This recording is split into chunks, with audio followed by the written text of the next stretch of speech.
everyone, my name is Kelly Kornmann, and what I decided to do for our final color management project was to do a different variation of the hue adjustment layer assignment, or better known as the assignment in which we change the color of the scooters. And instead I'm going to use a different tool. So for my rendition of the process, I'm using the color replacement tool, which is underneath the brush. It's the third one down, but unlike the adjustment layer tool, that this one is destructive, so you want to make sure that you do a save as when you're working on multiple versions of this, or if in the real world a client sent you it, you would want to make sure you do a save as so the original file is not ruined. But I'll first run through kind of the specifics of the tool and what different things you can do with it. So there's a couple different modes. There's color, which is the default, and I like that one the most. I think that one looks the best, and it lays down like a nice color but still keeps detail.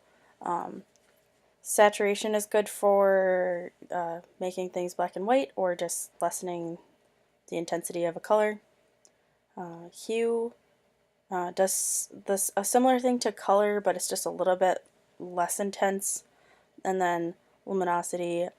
I don't really like luminosity. I played with it a little bit, but I think that it lays down too thick of a color, so it takes away some of the detail, which makes it look really unnatural. So yeah, I usually stick with color. There's also a sampling, different versions that you can choose. I like Find Edges because I think it keeps a very crisp outline. And then there's also tolerance, which is the most important part, because if you have too high of a tolerance, then there will be remnants of the color that you're replacing on the edges. And then if it's too low, then it starts sampling the background. And I've had the best luck between usually 50 and 60%. If like I said, if I go any higher, usually I can see on the outside that there's a leftover color, and if I go any lower, then the background starts coming into the color sampling as well. But I will show you what happens when we actually use it. So the brush looks like your regular old brush, except there's a crosshairs in the middle of it, and you have to make sure that the crosshairs stay in the area that you're trying to replace. So for this example, you'd want to make sure that the blue balloon stays in your crosshairs. So let's change the blue balloon to green. Just like that. Okay. See, and it looks really natural. I really like the way the color looks. Next, I'll show some kind of examples that people would actually use this tool for. We briefly talked about this in class. When companies have different colors of the same item, they often don't take a photo shoot of every single item. They will just do a color replacement on Photoshop and then use that for their advertisements. So for example, let's say this car. Let's say they wanted to change the blue car to a green car for Christmas. Then you'd want to, same as before, you'd want to make sure that you keep the crosshairs on the blue part, and see how even when I'm against her leg, like her leg goes in the brush, it doesn't do anything with it, it leaves it alone. It has such a natural feel to it. I really like it a lot. I think that it looks like the car is actually green.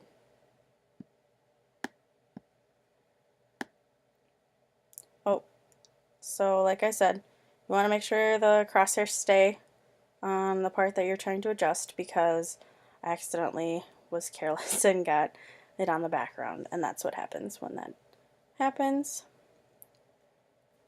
But and something else it might be used for is for clothing. So like I said, if they have, let's say they have a green shirt of this as well, take, they're not going to do the photo shoot of a bunch of different colored shirts. They're just going to take the one and then they would replace it like so.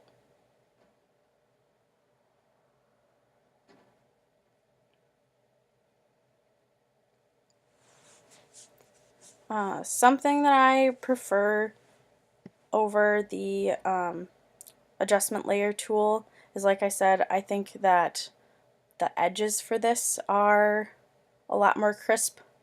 Especially with the scooters that were all the same color, I could tell that certain parts of the scooter behind it were actually got lumped in with the front one because I just found it a little bit challenging to do a super crisp line with the lasso or the selection tool, especially when everything was a similar color. Something, however, like I said, this is destructive, which is a drawback, and that is why adjustment layers are a little bit better in that sense, is that if you accidentally saved this with the original file, then there wouldn't really be a way to bring it back to the original. The other thing that I was having problems with this one that was a little bit of a downside in comparison to the adjustment layer, if I go to hue, sometimes if I pick up, oh, it even did it there, if it'll leave a halo of the brush, and I found that that was something to do with the tolerance. If you lowered it a little bit, it would usually stop doing it, or it wouldn't do it quite as bad. But that was something that I did prefer the adjustment layer tool over. But basically, this tool and the adjustment layers both have their plus and minuses, and that's what I figured out while doing this project.